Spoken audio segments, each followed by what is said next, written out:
චුටි චුටි මොකද හිතෙන්නේ මේ ගේ ගැන?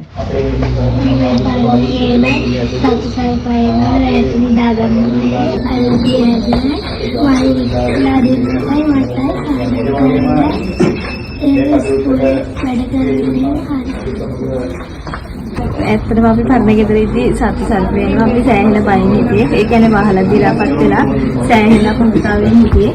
ඒ මහත්ය කරන්නේ කුලී රැකියා. ඒක නිසා අපි ගොඩක් අපහසුතාවයෙන් හිටියේ. ගිය සැරේ අපිට සිහිනය. ඇත්තටම දෙයකගේ හිතුනේ තිලක්මල්ලත් අපේ මන්ත්‍රීතුමා තමයි. නිවාසයක් ඉදි කරන්න ලබා දුන්නේ රුපියල් ලක්ෂ 3මාරත් 6ත් අතර ප්‍රමාණයක්. නමුත් වත්මන් ආණ්ඩුව ඇවිල්ලා තමයි ඒක ලක්ෂ 10 දක්වා වැඩි කරලා මේ ආදී වශයෙන් රජයෙන් ලබා දෙන රුපියල් ලක්ෂ 10ක ආදායයක්.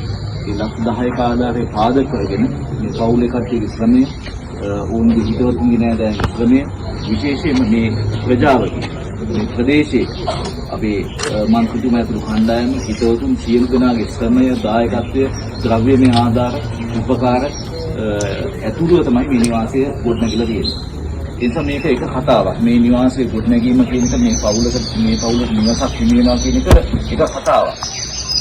අපි 2025 අවුරුද්දේ 2026 අවුරුද්දේ මේ වගේ කතා දසදහස් ගණනක් අපේ රටේ එනවා.